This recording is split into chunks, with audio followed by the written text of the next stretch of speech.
Bonsoir. Les informations en bref. Lors de la séance de questions à l'Assemblée nationale ce matin, la question des noms des routes a été abordée. Elle a été soulevée par le député de Belazar, François Adélaïde, qui a demandé des précisions sur l'avancement de cette initiative. En réponse, la ministre des collectivités locales et des affaires communautaires a expliqué que le projet de mettre des noms des routes s'inscrit dans un projet plus vaste appelé Système national d'adressage. Ce système prévoit l'attribution d'un code numérique unique à chaque maison et à chaque route dans les districts et sous-districts. À l'occasion de la fête nationale, comme toutes les années précédentes, de nombreuses activités sont programmées dans les trois îles principales du pays.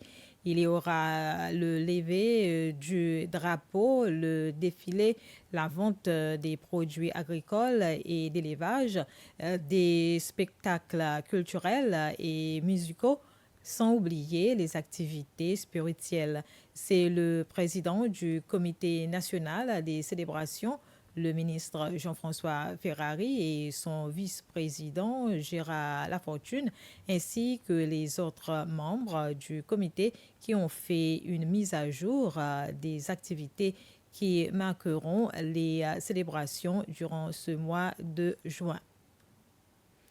La société Indian Ocean Tuna IoT a annoncé dans un communiqué avoir acquis un nouvel incinérateur destiné à traiter les boues issues de son usine de traitement des eaux usées. Installé début mai 2025, ce système s'inscrit dans la vision à long terme de l'entreprise zéro déchet envoyé à la dessage. Cependant, la phase de mise en service de l'incinérateur a entraîné des fluctuations de performance temporaires à l'origine d'une odeur inhabituelle signalée par certains résidents des quartiers de Victoria et de la Rivière anglaise ces dernières semaines.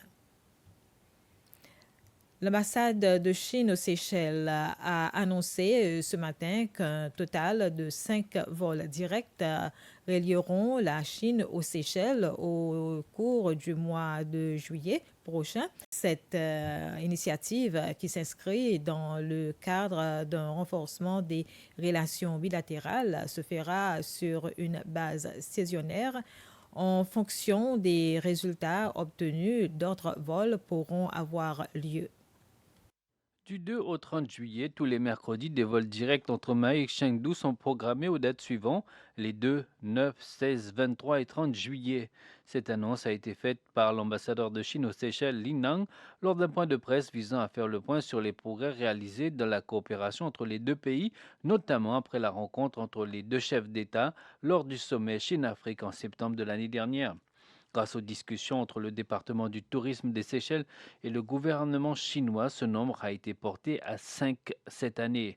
Sherin Francis, secrétaire principal pour le tourisme, a salué cette avancée comme une opportunité stratégique pour stimuler le tourisme chinois vers les Seychelles tout en consolidant les liens diplomatiques et économiques entre les deux nations.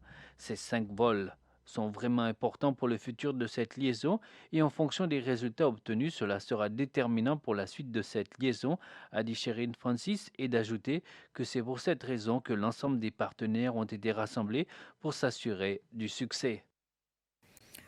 Le gouvernement a officiellement levé le moratoire sur la construction de nouveaux hébergements touristiques à la digue, mais mis en place en août 2021, ce moratoire visait à limiter le développement excessif du secteur touristique sur l'île en attendant les résultats d'une étude sur la capacité d'accueil.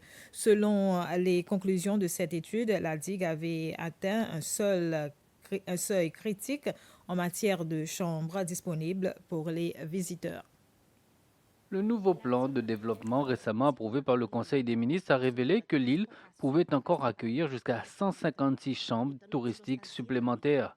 Lors d'une conférence de presse, le département du tourisme a détaillé les modalités de cette nouvelle phase de développement.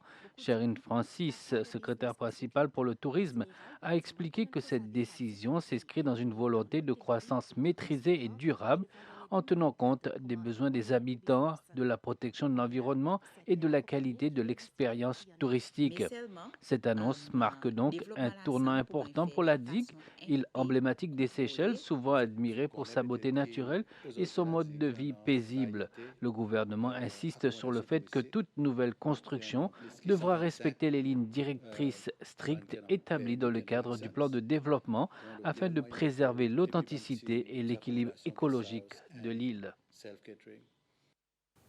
C'était des informations en bref. Merci de votre attention.